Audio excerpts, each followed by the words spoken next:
Assalamualaikum warahmatullahi wabarakatuh. Bismillahirrahmanirrahim. Alhamdulillahilladzi khalaqal mauta wal hayata liyabluwakum ayyukum ahsanu amala. Wa huwal azizul ghafur. Asyhadu an la ilaha illallah wahdahu la syarika lah. Wa asyhadu anna Muhammadan 'abduhu wa rasuluh. Allahumma sholli wa sallim ala sayyidina Muhammadin wa ala alihi wa ashabihi ajma'in. Hadratul mukarramin wal muhtaramin, para kiai, para asatidz semuanya tanpa terkecuali, wabil khusus tentunya pengurus wilayah Nahdlatul Ulama DKI Jakarta yang dalam hari ini hadir di tengah-tengah kita tadi, Kiai Haji Saiful Anam Allah bikuli hayati, dan jajaran pengurus wilayah lainnya, juga para kiai, para asatidz, jajaran pengurus Raiswiyah maupun Kanfidiyah PCNU Jakarta Selatan yang hadir, karena saya nggak hafal semua. Saya kayaknya kenalnya Kiai Haji Abdul Razak saja, tapi beliau nggak hadir. Jajaran para kiai Rois maupun Kanfidiyah NWJNU Pancoran maupun para kiai jajaran Raiswiyah Kanfidiyah Ranting Kalibata, ya apa mana ya? Kelurahan Kalibata, betul ya? Iya, Ranting Kalibata, para kiai, para asatidz, peserta juga, mohon maaf, peserta pelatihan pemulasaraan jenazah yang tanpa saya sebutkan satu persatu, namun tidak mengurangi rasa hormat dan takjub saya. Syukur alhamdulillah, pagi hari ini kita dipertemukan oleh Allah dalam keadaan penuh nikmat, penuh berkah. Insya Allah kita bisa mengikuti acara ini dengan tujuan untuk memberikan pelayanan kepada warga masyarakat. Namun lebih dari itu, pelatihan pemulasaraan jenazah yang insya Allah akan saya sampaikan, karena saya yang diamanai untuk program pelatihan pemulasaraan jenazah LTM PWNU DKI Jakarta. Ya, seluruh DKI, alhamdulillah saya keliling besok ke Kapuk Muara di Jakarta Barat. Mudah-mudahan silaturahmi kita dan keberadaan saya di sini bisa diterima enggak para kiai, para ustadz ya? Ya, saya tidak akan menggurui para kiai, para ustadz, tetapi saya ingin berbagi ilmu, berbagi pengalaman bagaimana penanganan jenazah yang tidak hanya sekedar jenazah pada umumnya, tetapi bagaimana menangani jenazah yang berisiko berpenyakit menular.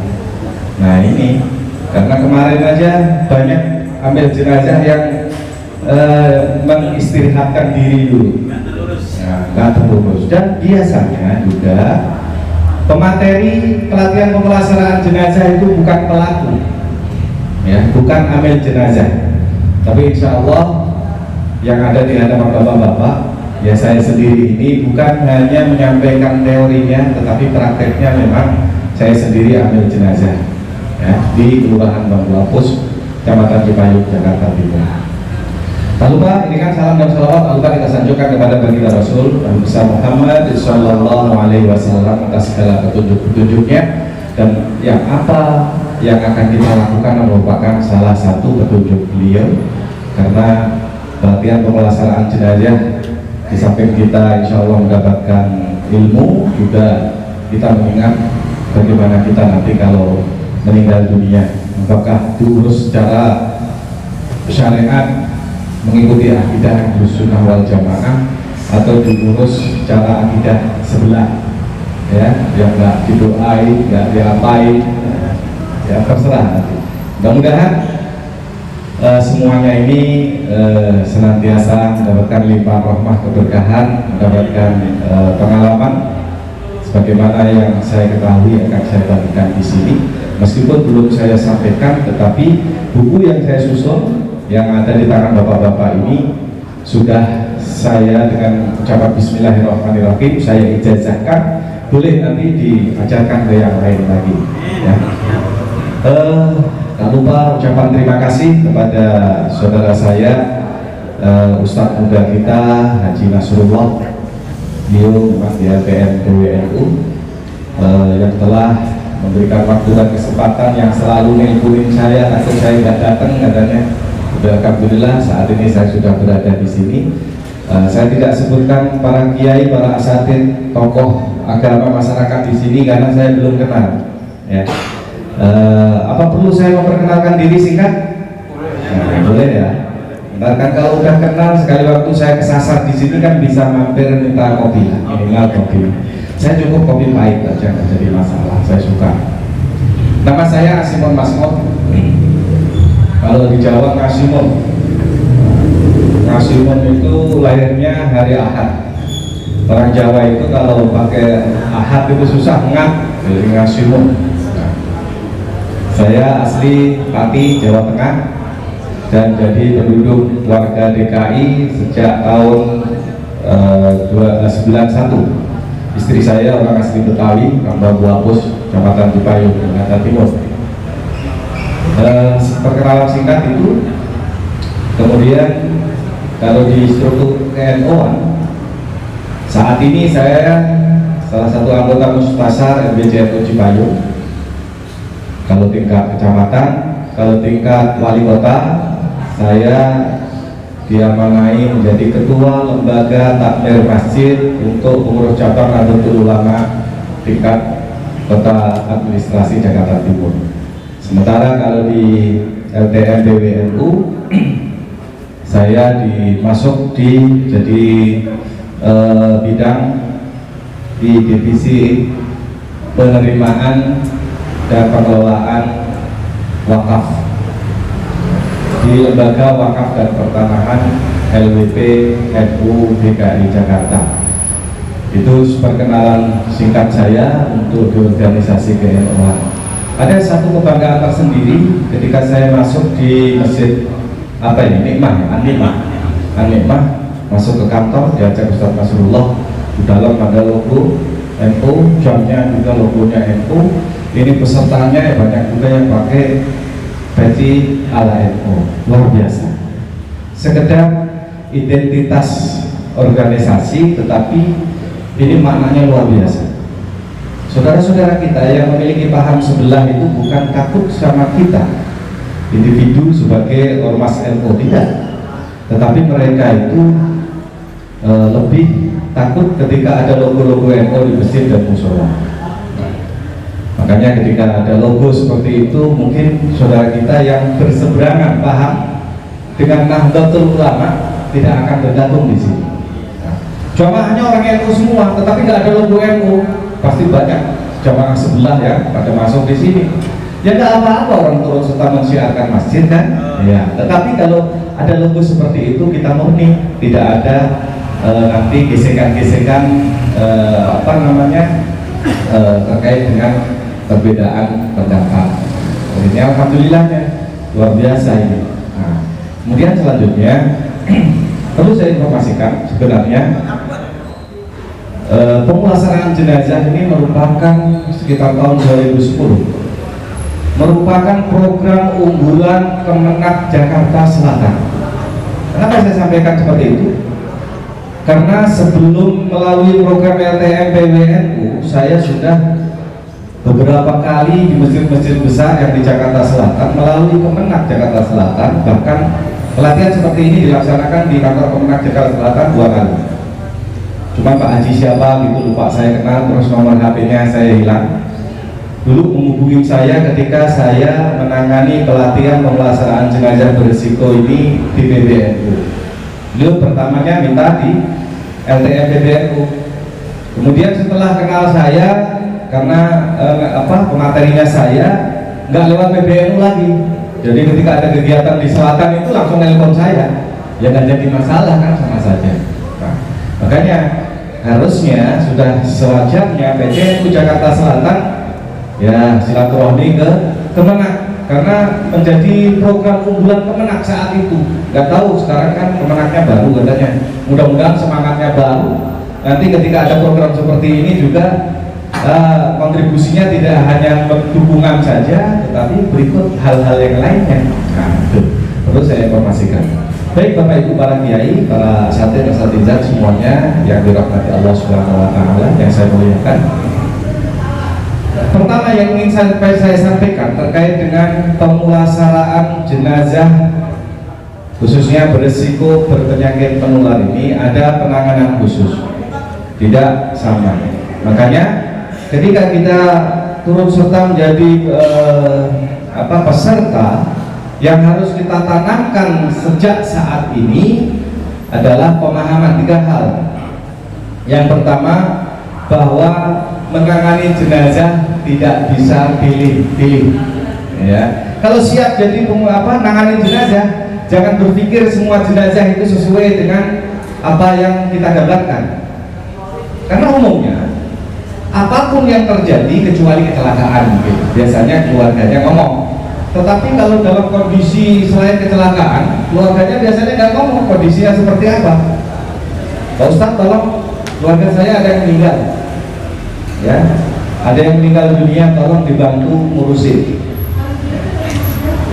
Ketika kita sampai ke rumah duka, ternyata kondisinya atau posisinya, ya, macam-macam. Ada yang posisinya belum seperti biasa, karena orang meninggal kan ada yang bisa ketika sakaratul maut, ketika sakitnya ditungguin keluarganya, ada yang meninggal gak ketahuan, yang posisinya juga macam-macam dan kondisinya kaku.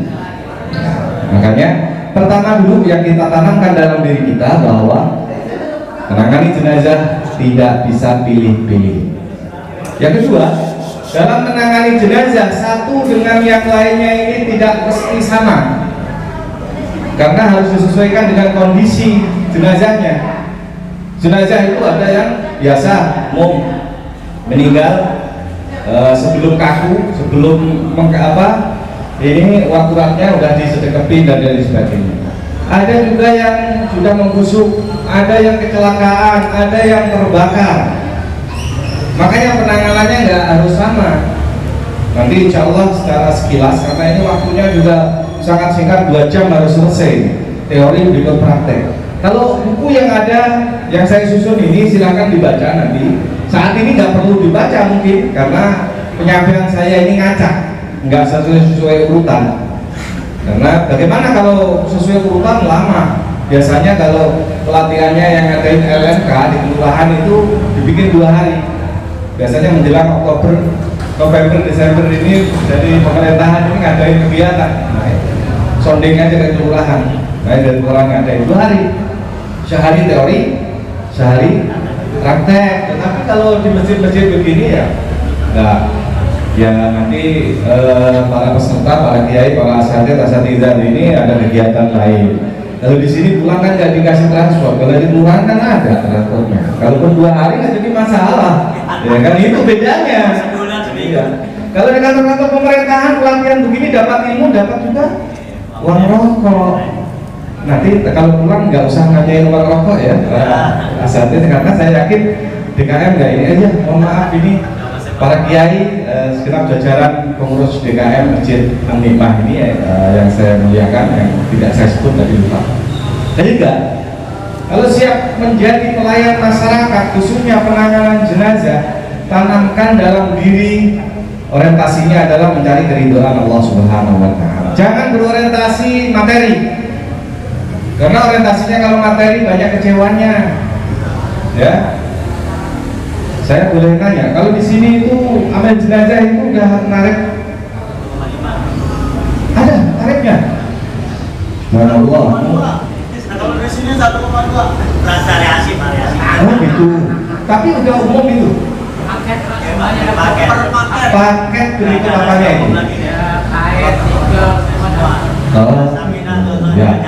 Ini kan sharing aja ya. Saya bukan kok mencari informasi seperti itu. Ya bisa nanti ilmunya saya terapkan di sana. Tapi kalau di daerah saya kayaknya nggak mau masyarakat. Maaf. Mungkin saya kalau jadi ambil jenazah di sini ya lumayan cepat kaya kali ya. Mungkin. Iya. Karena jujur, kenapa saya katakan seperti itu, siapapun yang saya tunjuk di lingkungan saya, amilah misalkan ambil perempuan, tolong jangan orientasinya duit ya, karena bisa jadi nanti ada orang lupa yang belum pernah ada keluarganya meninggal, lupa nggak ngasih sesuatu, terima aja. Dan alhamdulillah berjalan. Ya. Karena kenapa tadi saya katakan sering kecewa, sering juga kita itu dari A sampai Z ngurusin jenazahnya. Dari rumah sakit udah dimintain datang ke rumah sakit segala macam sampai nguburin sampai selesai, dapat juga ucapan terima kasih doang. Ya kalau butuh dikit ya adalah manusiawi kan. Dan yang pernah begitu yang saya alami itu bukan orang susah, justru malah orang kaya. Ibaratnya saya tangani dari A sampai Z mau ngasih mobil satu nggak rugi sebenarnya. Mungkin dalam benak beliau-beliau ini orang kaya ini dipikirnya ambil jenazah itu ada gaji dari pemerintah kali ya. Iya. Terima kasih ya Pak Ustadz dibantu dari awal sampai akhir gitu doang. Nggak mungkin kita ambil jenazah saya nggak dapat apa-apa ini. Nggak etis kan? Ya. Yang saya alami seperti itu. Makanya kadang-kadang kalau ada orang kaya meninggal itu bukan saya bangga, wah nanti saya dapat gede enggak? Iya, kadang-kadang pas mendingan orang biasa yang ngomongin. Itu pun kalau orang yang memang saya lihat tempat tinggalnya nggak layak, beliau ngasih saya terima. Kemudian, ya maaf bukan ria ini saya lakukan biar dapat pahala juga, saya juga biar dapat pahala. Ini tolong saya bantu untuk kebutuhan lainnya yang ada di gahari dan sebagainya. Seperti itu, jangan kalau nggak usah. Nah, jangan nanti nggak dapat pahala itu mau ngasih. Kita terima balikin lagi. Ya seperti itu. Jadi 3 hal yang harus kita tanamkan. Pertama, berpikirlah bahwa penanganan jenazah itu tidak bisa milih-milih. Ya. Yang kedua, penanganan jenazah satu dengan yang lain itu tidak mesti sama. Yang ketiga, tanamkan nilai ikhlas dalam hati. Ya. Jadi kita harus ikhlas. Tetapi kalau ini para asatid ya, setidaknya kalau siap untuk membantu jenazah, komitmen dulu sampaikan kepada istri karena punya keluarga kan. Kalau saya dari awal tadi, jadi saya pelayanan di masyarakat dari A sampai Z. Saya itu sebenarnya kalau di lingkungan saya tidak hanya menangani jenazah, semua kegiatan masyarakat ada tasyakuran ada apa biasanya minta saya selama saya bisa. Kalau enggak baru satu-satu lain. Orang menikah, saya juga membantu KUA di Kecamatan Cipayung. Jadi kalau wilayah selatan juga banyak saya. Ya, selatan bahkan terakhir kemarin bukan artis lah, selebritis lah, pokoknya orang terkenal, Master Chef Renata, kan Renata pasar minggu kan, katanya urus di selatan susah, ya udah sini saya urus di Kecamatan Cipayung, kawannya nikahnya di kantor, itu suaminya orang Jerman kalau nggak salah, Prancis, mungkin Prancis, ya itu diantaranya ya. Terus orang perceraian, bukan kok ngajarin orang cerai enggak, minta diantar ke Pengadilan Agama Jakarta Timur, ada di Ciracas, Kecamatan Ciracas, ya kan semua.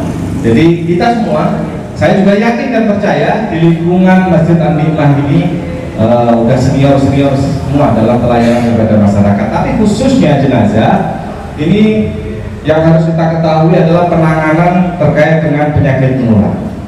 Ya, kenapa? Perlu diketahui virus yang ada dalam jenazah selama belum melewati 8 jam dari kematiannya itu virusnya masih hidup dan bisa menular kepada orang yang hidup. Ya, ini harus ingat.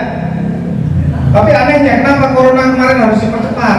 Sebenarnya diingetin semalaman aja udah nggak mati itu virusnya. Ya itu kan kebijakan pemerintah, kita nggak bisa ambil alih ya. Tapi secara medis, karena saya dulu dilatih di rumah sakit Cempaka Putih Yarsi 2 hari, mendapat seragam dulu namanya UP, Universal Application ya, untuk kayak kalau sekarang APD lah, tapi belum pernah sekalipun saya pakai itu.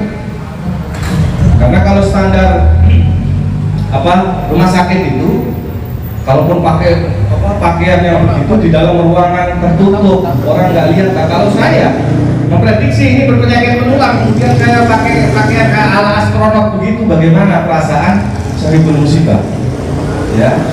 Dan perlu diketahui juga penyakit menular yang banyak dialami oleh warga masyarakat di sekitar kita itu yang sering adalah hepatitis B, penyakit kuning bahasa kita, badan kuning semua, itu virusnya menular, bisa menular ke tubuh.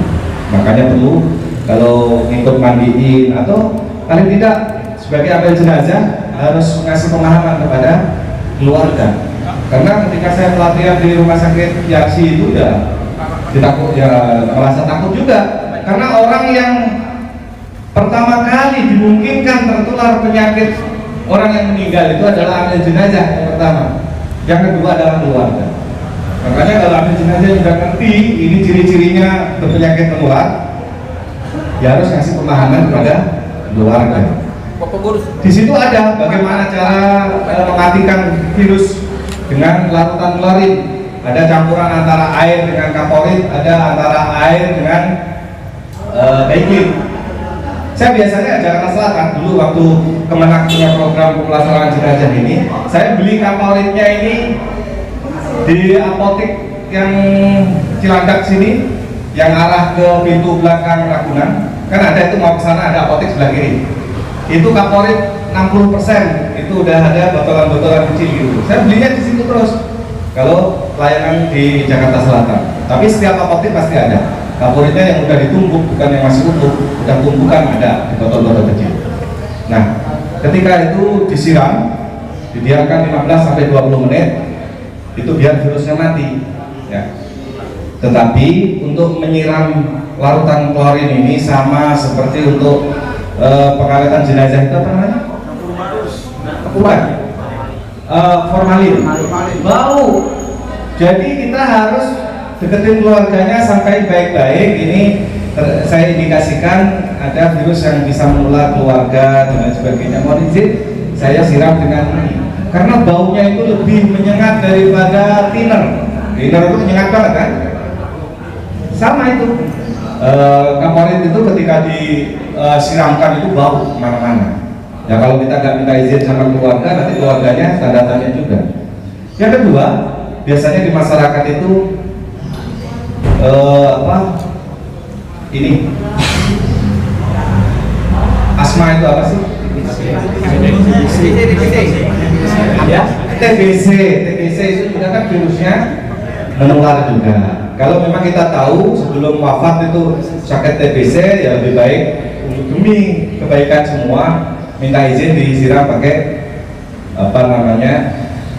larutan klorin. Di situ cara melarutkannya seperti apa? Karena klorin itu sama kayak kapur batus hampir.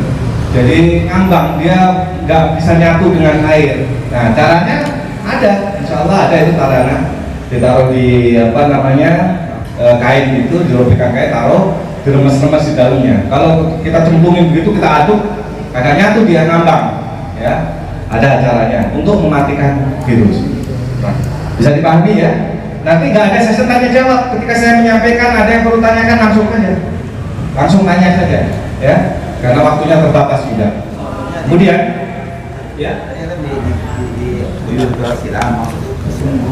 Iya, seluruh badannya.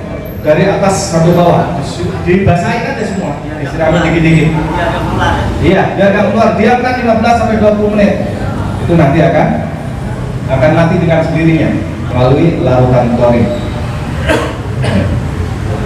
Baik, kemudian setelah itu bisa dipahami, masyarakat kita ini karena minimnya pengetahuan secara medis, kadang-kadang sebenarnya udah meninggal dunia di rumah, masih penasaran karena masih panas, masih anak dan lain sebagainya, juga ke rumah sakit. Ternyata sampai rumah sakit itu prosesnya kan nggak segitu gampang ya. Ketika positif meninggal, kalau udah masuk ke kamar jenazah, nanti proses ini ngurus ini dan tentunya mengeluarkan biaya. Ini saya bocorkan, bukan bocorkan lah, saya bagikan secara medis bagaimana untuk memastikan ini sebenarnya udah meninggal apa enggak. Satu hal yang perlu kita ketahui, orang meninggal yang memang karena usia, karena takdir Allah, bukan disebabkan karena penyakit dalam. Ketika meninggal dunia pasti dingin, karena salah satu yang dijelaskan Rasulullah itu dalam hadis Rasul, cirinya orang yang mau sakaratul maut ya kaki tangan mulai dingin, ya kan? Ya bawah kaki mulai dingin semua lah. Terus nafsu makannya juga udah nggak ada. Biasanya kan tubuh nggak masuk atau muntah dan lain sebagainya. Itu cara ciri-ciri yang dijelaskan Rasulullah. Terakhir, sebagai seorang mukmin, tanda-tanda orang mukmin yang akan meninggal dunia adalah darinya keluar keringat. Biasanya keringatnya nggak sekedar basah, tapi duduk-duduk, doblok-doblok. Ketika kita punya ada keluarga yang sakitnya parah, kemudian udah keluar keringat-keringat begitu, terus udah dingin, jangan ditinggal-tinggal. Itu ciri fisik yang dijelaskan Rasulullah akan akhir hayatnya di situ. Ya. Nah, ternyata katakanlah kita masih penasaran, katakanlah nggak keluar keringat, ya kan bisa jadi nggak keluar keringat juga. Nah, ini udah meninggal apa enggak? Badannya panas. Kalau masalah badan panas, secara medis umumnya itu disebabkan memiliki penyakit dalam. Kalau penyakitnya itu dalam, lambung lah, entah liver lah, atau atau jantung, itu biasanya panas tubuhnya itu meningkat. Dan kalaupun meninggal, kadang-kadang didiamkan di tempat semalaman saja tetap masih panas. Bukan berarti dia masih hidup, tidak. Karena biasanya tandanya seperti itu. Dan ciri khasnya secara medis, kalau meninggalnya karena penyakit dalam, baru beberapa jam aja keluar biru-biru. Jangan terus kita berpersepsi, waduh ini udah disiksa atau apa, enggak, itu penyakit itu. Apalagi didiamkan semalaman, biasanya kan biru kan, dada biasanya. Dada kadang-kadang sampai muka juga coklat. Ya, itu penyakit dalam, bukan karena orangnya ini disiksa. Betul, bagus itu. Betul. Teknisnya itu kan tunggal penyesuaian di lingkungan saja. Bagus. Aku orang nggak bisa lagi kan? Ya. Jadi mana itu nggak bisa diambil lagi. Saya nggak tahu kalau orang Betawi itu pakai gigi mas. Kalau orang Jawa itu hal yang biasa. Kalau orang Jawa itu senyum gitu kelihatan ada kuning-kuningnya. Kalau cuma satu ya standar. Kalau udah kuning semua, itu orang kaya itu. Karena harus diambil. Jangankan matinya, meninggalnya, hidupnya aja haram kok memakai masuk. Ya, laki-laki nggak boleh. Tetapi kalau ini adat, kembali lagi kan adat orang Jawa itu banyak orang-orang yang sepuh-sepuh itu giginya kuning semua. Iya, nggak berjam-jam jadinya, ya kan saya. Iya makanya cara mensiasatinya begitu. Kalau memang pegawainya banyak, dikasih kapas, dikasih plastik, baru di plaster. Sama ketika kecelakaan, orang juga kadang-kadang disumpel hidungnya, kupingnya. Itu adalah ketika kita mengkhawatirkan mengeluarkan cairan nanti dari dalam, maka disumpel. Ya. Ya kalau kita setelah kita bersin itu cuma kita sekedar cebok-cebok terus kita sumpel pakai kapan gitu. Kita ulesin dulu ya. Ya. Kita pardonin, katakanlah udah tidak keluaran apa-apa. Ternyata kita masukin bersih.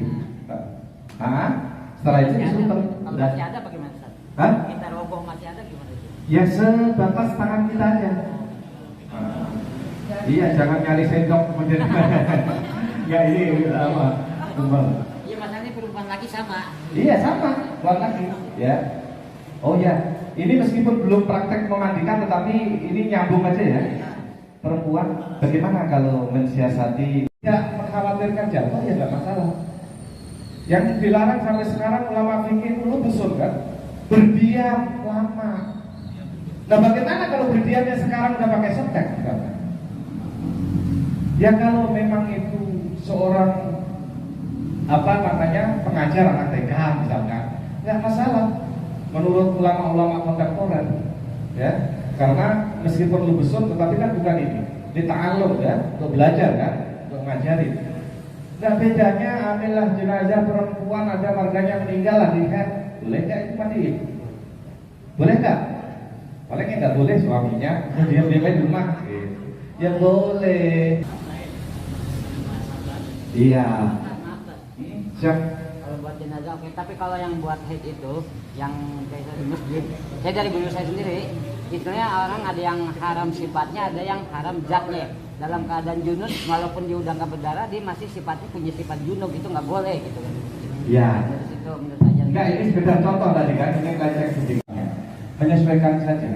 Tetapi kalau hemat saya, ya kayak seperti zorot dalam kaidah usul fikih yang dipakai itu kan ad-darurah tubihul mahdhurah.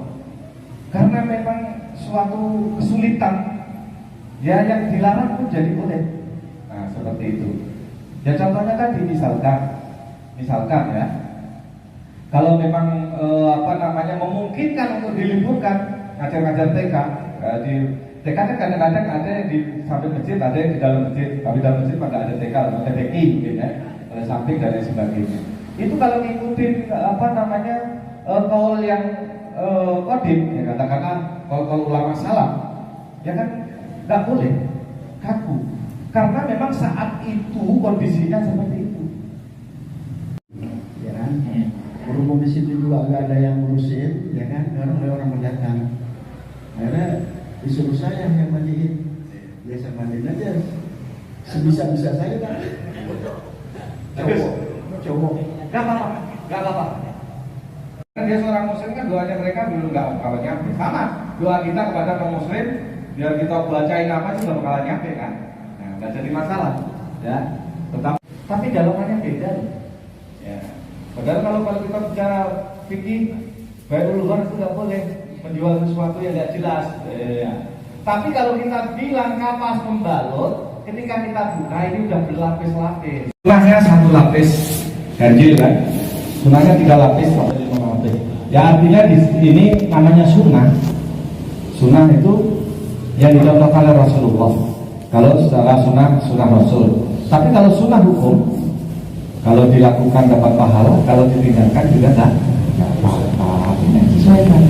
Sunnahnya warna putih, karena terjadi kayak misalkan kayak tsunami Aceh gitu, ya apa aja, ada selimut, ada apa. Sunnahnya ya warnanya putih.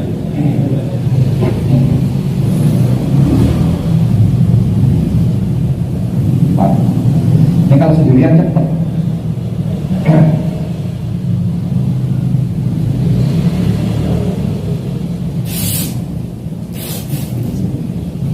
Bukan putih yang bagus tuh.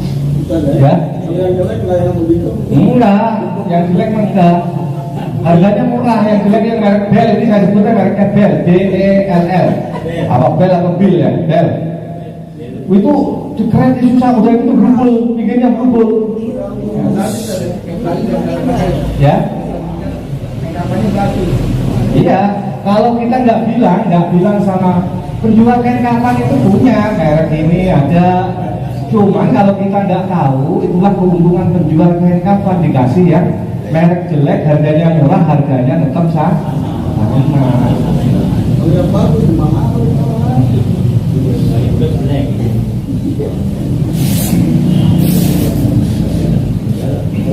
Enggak. Dia plafon dulu.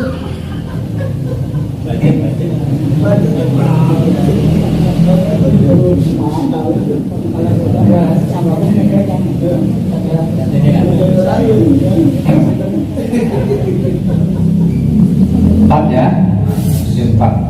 3 itu adalah lapisan, maksudnya yang bawah, yang 1 ini nanti buat gamisnya.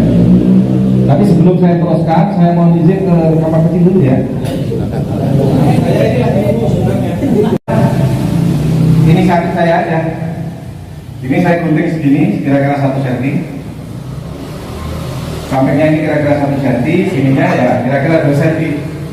Kemudian bisa dilihat ya.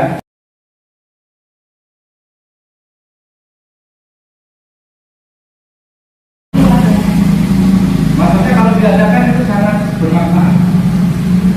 1, karena tadi ada ruang untuk dipermakmurah. Katakanlah itu khususnya yang sudah sepuh, sudah kurus dan giginya sudah habis. Itu standarnya mah kalau kita ada gigi minum berapa? Karena giginya habis, jadinya bibirnya masuk ke dalam, jadi mana? Nah ini nanti imamah itu fungsinya buat untuk menutup bagian atas. Ketika nanti kain kafannya itu tidak mencukupi, kalau cuma di ini saja enggak akan cukup. Ini minum. Makanya dengan gamis. Kalaupun kain kafan yang tidak lapis tadi nggak menutup, tetapi juga ada lapisan gamisnya di dalamnya. Ya maaf, kain kafan khusus orang yang gemuk, khusus orang yang kurus, nggak ada. Kain kafan sama soalnya. Sementara kita harus menyesuaikan. Kemudian yang selanjutnya kita kasih izah. Sebenarnya ada 15. Kemudian habis itu mana tadi ini? Kalau tadi tekukannya tadi berada di depan, sekarang ditaruh di belakang. Nah, kalau sendirian bebas kali ini. Tukang jualannya itu juga mungkin di sana lagi kosong, nggak bilang kok dicariin atau ini kurang ini yang enggak. Ketika kita ini enggak, hilangkan ininya, hilangin, izahnya hilangin saja. Jadi jangan sampai terlalu jenazah malah ribet nih. Pak, ini kain kafannya kurang, beli lagi dong lah. Kapan ini mau yang ini gimana ya? Pak, jenazahnya begini lagi. Ya malah ribet, makanya orang yang tanya malah bingung kan. Dari situ ya kapan jenazah macam-macam aja. Dulu maaf, katakanlah kita bukan ahli jenazah, tetapi punya keluarga yang meninggal, niatkan nawaitu ghusla li raf'il hadasil akbari hadzal mayyit atau hadhil mayyitati kalau perempuan. Karena kan jenazah nggak bakalan pesan ya, saya tadi junub tuh. Nah, setelah itu begini. Nah, ini ada trik lagi. Ini juga ijtihad saya. Kalau orangnya gemuk, sedekatnya susah, tangannya nggak mampu gini. Jadi karena udah dilemesin tadinya, ketika mandiin, ketika diginiin, geser lagi, jatuh lagi. Karena ini perutnya gendut. Nah, caranya satunya gimana? Begini. Nih, karena badan jenazah ini masih basah, kena ini jadi perut. Nah, di sini. Nah, ini seakan-akan diikat. Lah kalau di rumah sakit kenapa kok sudah terus diikat tangannya? Ini kan nggak pakai diikat, cuma diakali pakai kapas. Nah, ini sambil diangkat, kemudian ditaruh sini ditumpuk. Nah, ini karena dia perut, jadinya sama kayak ikat. Ya, ini kalau yang perutnya gendut banget, jadi kesini jatuh lagi, karena udah lemas tangannya, nggak bisa sedang tuh. Nah, ini setelah seperti ini kan masih banyak misalkan, ya. Nih, kasih tutup. Nggak harus seperti ini, karena menyesuaikan ini aja ya. Yang anggap aja dua. Kemudian ini kan masih tertutup ya, masih tertutup kain. Nah, ini baru ditarik. Nah, kalau misalkan nggak kuat, ya tarik lagi ini ya. Nah, ketika ini dibawain, posisi Amir di bawah. Ini kan ngikutin juga. Ngikutin apa? Ngikutin kain penutup dibuang. Nah, pada segini, kemudian enggak ini satu nanti dua muka, ini dua kaki. Kaki jenazah jarak yang begini. Kalau di sini kan diikat. Kalau di rumah sakit ya kan, rata-rata itu begini. Sementara kalau begini dipotong jadi kayak film-film di itu. Kakinya dipapang. Ini harus sih. Cara ngikatnya bagaimana? Ini aja dibulut pakai kapas. Kalau kapasnya pembalut ini agak kaku, maaf ini Pak Ci ya. Kalau kapas yang saya bilang bukan kapas model pembalut, nggak bakal bisa ngikat begini. Dia akan lepas. Yang pertama kali diusahakan dipotong adalah kaki, ya, seperti ini. Nah, ini seadanya ya, nggak seperti jelajah beneran, kencang. Ya, pokoknya yang penting ini anggaplah ini sama ini sendirian begini aja. Ya. Ini aja. Nah. Oh iya, tadi kalau ada kain ekromnya, ya ini tadi satu di bawah badan, yang satu di atasnya ini aja. Sama modelnya, tadi kelupaan. Nah, ekrom kalau misalkan ada ekrom. Nah, ini caranya begini. Terus ditekuk jadi dua. Ini nggak usah ngikatnya, nggak kelihatan ya. Ngikatnya nggak usah dua kali, sekali aja begini langsung jadi. Ya. Terus ini kadang-kadang perlu ditekuk. Fungsinya apa? Ini kalau udah ada terus seperti itu ya. Ini supaya di keranjang nanti nggak ganjel tutupnya, makanya ini tutup. Fungsinya itu. Kita telat dikit nggak apa-apa ya? Ya. Ini singkat kok. Tanggung. Setelah ini kira-kira aja. Ini pinggul dulu, pinggulnya ini. Kenapa ini ambil jenazah harus posisi dari kanan? Karena ini kan ngikatnya di sebelah kiri. Iya, jadi nggak lanjut. Kalau rumah sakit biasanya ngikatnya di tengah, di atas. Di kuburan Iya, susah. kalau rumah sakit tuh umumnya. Ini apa namanya, lutut. Ini mas akan kira-kira seperti ini. Nah seperti ini. Barulah ini. Tadi hidung harus disumbat pakai kapas ya, tergantung. Kalau kita mengindikasikan nanti ini akan keluar daerah, mau dibawa keluar daerah misalkan, wajib itu. Karena yang keluar hidung. Kalau kuping nggak, kecuali kecelakaan. Kalau kecelakaan kuping ini melari. Nah, ini karena tadi saya bilang nggak semuanya itu bisa mingkem, lah ini biasa aja. Ya boleh sambil berdiri boleh. Diikat aja, bukan diikat di pul-pul. Pak. Ini sama.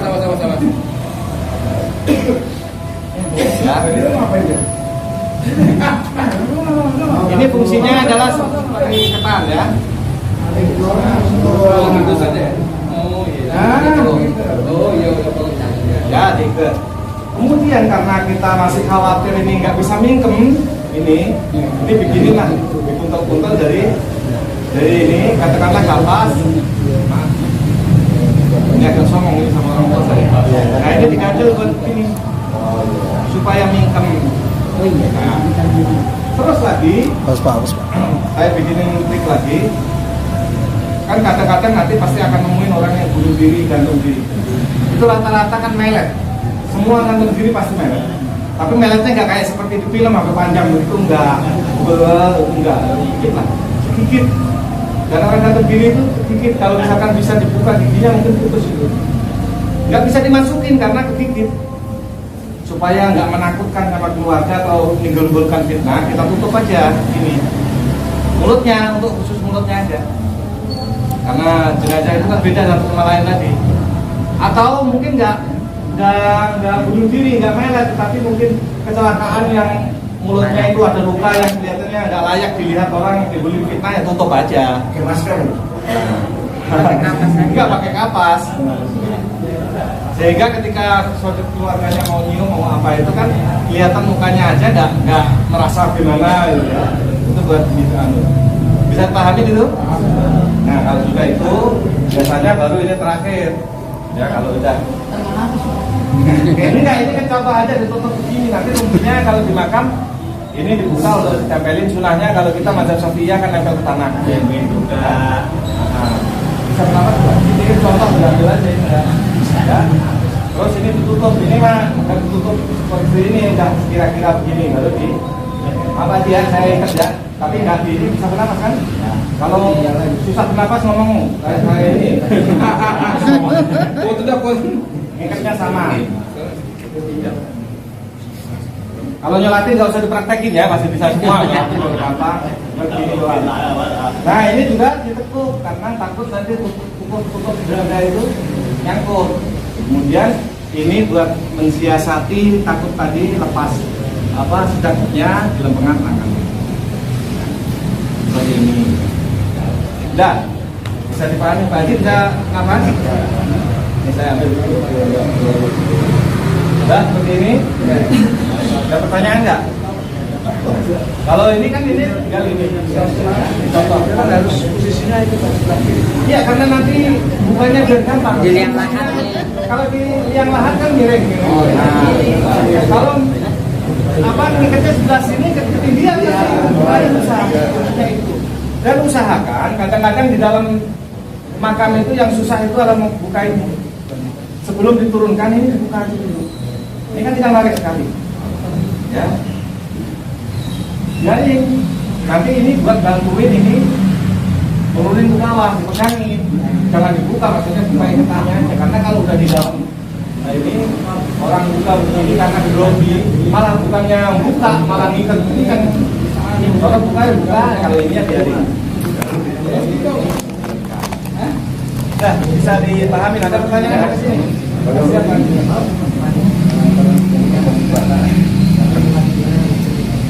Yang hangus kan bentuknya paling mungkin setengah meter. Karena kan dia udah merentau seperti itu. Kalau merentau tangan udah kalau begini, benarnya nggak mungkin ke atas begini pasti begini, kaki juga begini. Jadi bentuknya nggak berbentuk panjang, disesuaikan dengan tubuhnya. Kalau memungkinkan dibuka mukanya, ya silakan dibuka. Kalau nggak memungkinkan, ya sama seperti ketika orang yang membusuk itu. Orang yang membusuk itu nggak punya muka.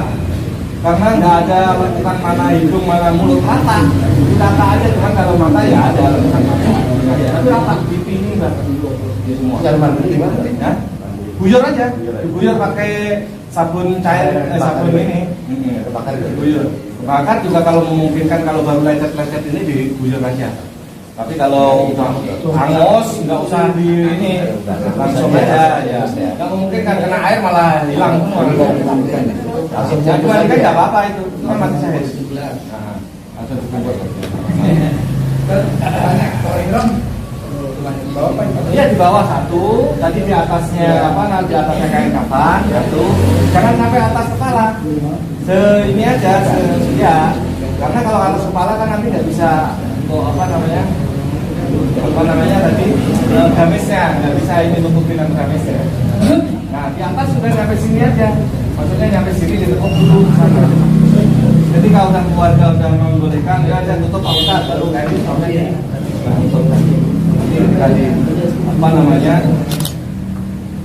liang lahat baru dihilangkan mukanya. Kalaupun ini ditempelin apa? Ditempelin ke tanah, ini ditutup lagi supaya nggak kena tanah. Bukan ditutup sininya, tapi ini kan miring, ini kan ada.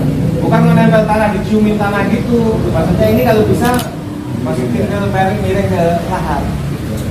Ya, itu juga nggak semuanya bisa.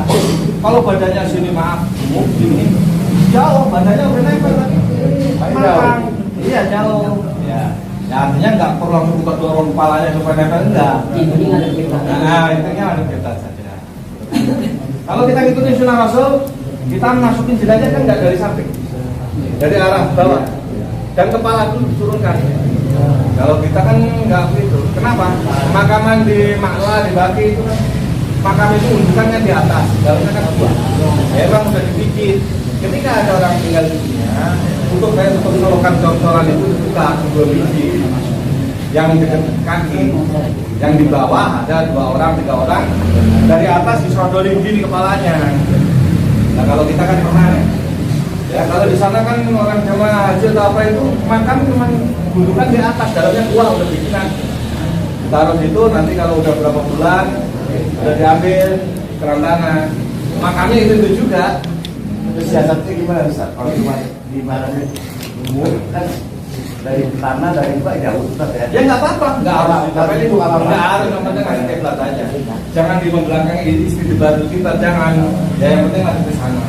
Sunahnya kan itu ya, menurut ulama Syafi'iynya kan nempel ke tanah. Tapi itu tadi badan gede, gini terus badannya udah nyampe, Tak jauh. nah, mukanya masih jauh dengan tanah. Kalau kita tepuk ini kan bisa juga. Udah? Kalau udah ya kita buka, karena ini panas ini.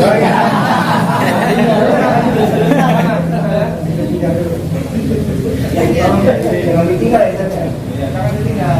إيماننا وثبت إسلامنا وثبت توحيدنا وثبت معرفتنا وثبت قلوبنا من دار الدنيا إلى الآخرة دعواه فيها سبحانك اللهم والتحية فيها سلام وآخر دعواهم الحمد لله رب العالمين.